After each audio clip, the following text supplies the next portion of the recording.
السلام علیکم ورحمۃ اللہ وبرکاتہ۔ الحمد للہ نحمده ونستعینه ونستغفره ونؤمن به ونتوکل علیہ ونعوذ باللہ من شرور انفسنا ومن سیئات اعمالنا من يهده اللہ فلا مضل له ومن يضلل فلا هادی له ونشهد ان لا الہ الا اللہ وحدہ لا شریک له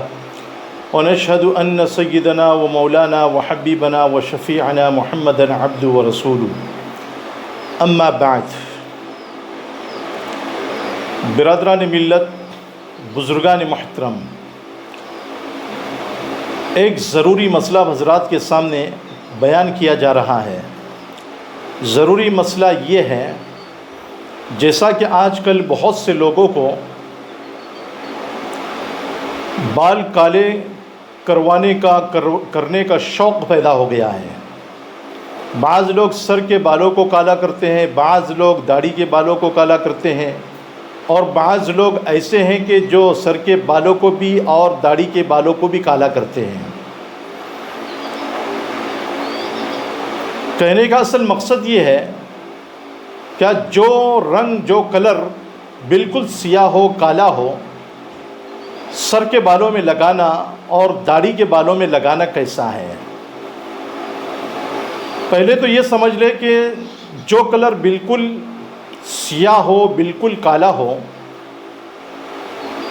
کہ جس کی سیاہی بالوں کی سیاہی کی جیسے اصلی سیاہی معلوم ہو اور لوگوں کو بھی اشتباہ پیدا ہو جائے اور لوگ بھی یہ سمجھنے لگے کہ بالکل اس کے بال جو ہے کالے ہیں، تو ایسے کالے بال کرنے سے شریعت نے منع کیا ہے، اس کی ممانعت وارد ہوئی ہے۔ جیسا کہ حدیث پاک میں ہے، امام مسلم رحمۃ اللہ علیہ نے ایک حدیث پاک بیان فرمائی ہے۔ حضرت جابر رضی اللہ تعالی عنہ سے روایت ہے کہ جب مکہ فتح ہوا تو مکہ کے فتح ہونے کے دن میں حضرت ابو بکر صدیق رضی اللہ تعالی عنہ کے والد حضرت ابو قحافہ کو نبی کریم صلی اللہ علیہ وسلم کے پاس میں لایا گیا۔ نبی کریم صلی اللہ علیہ وسلم کے پاس میں جب ان کو لایا گیا تو ابو قحافہ کے سر کے بال اور داڑھی کے بال بالکل سفید تھے، جیسے سغامہ کے بال ہوتے ہیں۔ سغامہ ایک گھاس کا نام ہے کہ جس کے پھول اور شگوفے یا جس کے پھل اور شگوفے بالکل سفید ہوتے ہیں، تو اس کے جیسے ان کے سر کے بال اور داڑھی سفید تھی۔ تو نبی کریم صلی اللہ علیہ وسلم نے ان کو دیکھنے کے بعد میں بیان فرمایا کہ ان کے بالوں کو جو ہے بدل دو، یعنی اور یہ بھی بیان فرمایا وَاجْتَنِبُوا السَّوَادَ، اور سیاہ رنگ سے بچو۔ تو اس سے جو یہ بات معلوم ہوتی ہے کہ سیاہ رنگ کے علاوہ جو بھی کلر آپ کرنا چاہیں، اپنے بالوں کو جو ہے رنگنا چاہیں کالے رنگ کے علاوہ، تو اس رنگ سے جو ہے آپ اپنے بالوں کو کالا کر سکتے ہیں، کروا سکتے ہیں، کوئی حرج نہیں ہے۔ اور نبی کریم صلی اللہ علیہ وسلم نے سر کے بالوں میں اور داڑھی کے بالوں میں خضاب کرنے کے لیے کیوں بیان فرمایا؟ اس سلسلے میں امام بخاری اور امام مسلم رحمۃ اللہ علیہ نے ایک حدیث پاک نقل فرمائی ہے، اور وہ حدیث حضرت ابو ہریرہ رضی اللہ تعالی عنہ سے منقول ہے کہ نبی کریم صلی اللہ علیہ وسلم نے بیان فرمایا ان الیہود والنصارى لا یختصبون، کہ یہود اور نصارہ خضاب نہیں کرتے، فخالفوہم، تم ان کی مخالفت کرو۔ تو لہٰذا یہود و نصارہ کی مخالفت کرنا ہے اور اپنے بالوں کو جو ہے یعنی خضاب کروانا ہے، اور یہ نبی کریم صلی اللہ علیہ وسلم نے حکم دیا، اور بالوں کو رنگوانا یہ استحبابی حکم ہے، یہ کوئی فرضی حکم نہیں ہے، کوئی واجبی حکم نہیں ہے، یا سنت مؤکدہ والا حکم نہیں ہے۔ جس کے بال سفید ہو، چاہے سر کے بال سفید ہو یا داڑھی کے بال سفید ہو، وہ اپنے بالوں کو جو ہے رنگوا سکتا ہے، مہندی بھی لگا سکتا ہے، اور اسی طریقے سے وسمہ اور مہندی دونوں کو ملا کر کے جو ہے ایک رنگ پیدا ہوتا ہے، ایک رنگ بنتا ہے جو سیاہی مائل بسرخ ہوتا ہے۔ یعنی لال کلر کی طرف جو ہے نا وہ سیاہ رنگ مائل ہوتا ہے، مکمل سیاہ نہیں ہوتا، مکمل کالا نہیں ہوتا، تو ان دونوں کو ملانے کے بعد میں جو رنگ پیدا ہوتا ہے اس کو استعمال کرنے کی اللہ کے رسول صلی اللہ علیہ وسلم نے اجازت دی ہے۔ خالص بالوں کو کالے کرنا، خالص کالے بالوں کو کرنا، تو اس سے اللہ کے رسول صلی اللہ علیہ وسلم نے جو ہے منع فرمایا ہے، شریعت نے اس کی منعت بیان فرمائی ہے، اور بعض علماء نے تو اس کو حرام قرار دیا ہے، اور ورنہ تو عموماً عام طور پر فقہاء کرام نے اس کو مکروہ تحریمی قرار دیا ہے، یعنی جائز نہیں ہے۔ اس بات کو جو ہے نا یاد رکھیے۔ اور ایک حدیث پاک میں ہے جس کو حضرت عبداللہ ابن عباس رضی اللہ تعالی عنہما نے بیان کیا ہے کہ ایک مرتبہ نبی کریم صلی اللہ علیہ وسلم کے پاس سے ایک شخص گزرا، اس نے اپنے بالوں میں مہندی لگایا ہوا تھا۔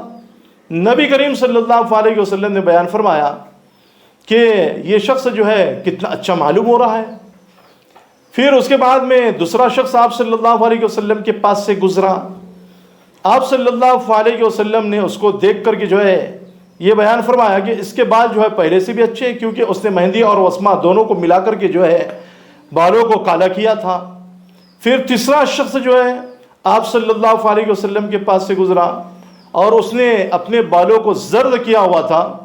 یعنی پیلا رنگ لگایا ہوا تھا، پیلے رنگ کا خضاب کیا ہوا تھا۔ تو اللہ کے رسول صلی اللہ علیہ وسلم نے بیان فرمایا کہ یہ شخص جو ہے ان دونوں سے بھی اچھا معلوم ہوتا ہے۔ تو اس روایت سے یہ بات معلوم ہوتی ہے کہ بالوں میں مہندی لگانا جائز ہے، اور بالوں میں جو ہے مہندی اور وسمہ کو ملا کر کے لگانا بھی جائز ہے، اور پیلا کلر کروانا بھی جائز ہے، سرخ کلر کروانا بھی جائز ہے۔ لیکن اس بات کو یاد رکھیں کہ کالے رنگ کے علاوہ جو بھی رنگ آپ کریں گے آپ کے لیے اس کی اجازت شریعت نے دی ہے، لیکن کلر ایسا نہیں ہونا چاہیے کہ جو بالوں کے اوپر جب لگایا جائے تو لگانے کے بعد میں جو ہے نا بالوں پر پرت جم جائے۔ پرت جمنے کے بعد میں اب آپ وضو کرو گے یا غسل کرو گے تو وضو کرنے کے وقت میں پانی جو ہے بالوں تک نہیں پہنچے گا۔ اگر پانی بالوں تک نہیں پہنچے گا تو وضو نہیں ہوگا۔ جب وضو نہیں ہوگا تو اصل جو عبادت ہے شریعت میں، جو سب سے بڑی عبادت کہلاتی ہے، نماز والی عبادت، آپ نماز پڑھنے کے لیے جاؤ گے تو جب آپ کا وضو نہیں ہوا تو آپ کی نماز بھی نہیں ہوگی۔ اس لیے ایسا رنگ، ایسا کلر استعمال نہ کریں کہ جس کی وجہ سے آپ کا وضو نہ ہو۔ شریعت نے بالکل اجازت دی ہے کہ آپ سیاہ کلر کے علاوہ دوسرا کوئی بھی کلر جو ہے اپنے بالوں میں استعمال کر سکتے ہو۔ اور ایک بات یاد رکھیں کہ کالا کلر کس وقت میں استعمال کرنے کی اجازت دی گئی ہے؟ کالا کلر کرنے کی اس وقت میں اجازت دی گئی ہے کہ جب دشمنان اسلام کے ساتھ میں ہمارا مقابلہ ہو، اعدائے اسلام کے ساتھ میں ہمارا مقابلہ ہو، اور ان کے اوپر رعب طاری کروانا ہے، اور ہمیں یہ ظاہر کرنا ہے کہ بھئی ہمارے اس لشکر میں جو ہے نا کوئی بوڑھا آدمی نہیں ہے، سب جوان ہیں، ہٹے کٹے ہیں، تندرست ہیں، نوجوان ہیں۔ تو اس وقت میں جو ہے بوڑھے لوگوں کو یا جن کے بال سفید ہو چکے ہیں ان کو کالے کرنے کی اجازت دی گئی ہے، اس وقت میں اجازت دی ہے۔ ہاں، بعض فقہاء کرام نے جو ہے بیوی کو خوش کرنے کے لیے کالے بال کرنے کی اجازت دی ہے، لیکن اس کے اوپر فتویٰ نہیں ہے۔ اللہ کے رسول صلی اللہ علیہ وسلم نے صاف مسلم شریف کی روایت ہے، اس میں بیان فرمایا وَاجْتَنِبُوا السَّوَادَ کہ کالے رنگ سے بچو۔ اس سے جو یہ بات معلوم ہوتی ہے کہ کالا رنگ کرنا جو ہے یعنی بالکل درست نہیں ہے، اور جو ہے جو رنگ سیاہی مائل سرخ ہوتا ہے، یعنی لال کلر کی طرف مائل ہوتا ہے، اس کے استعمال کرنے کی جو ہے اجازت دی گئی ہے۔ اللہ رب العزت سے دعا ہے کہ اللہ رب العزت آپ کو بھی اور مجھ کو بھی صحیح طریقے سے عمل کرنے کی توفیق نصیب فرمائے۔ السلام علیکم ورحمۃ اللہ وبرکاتہ۔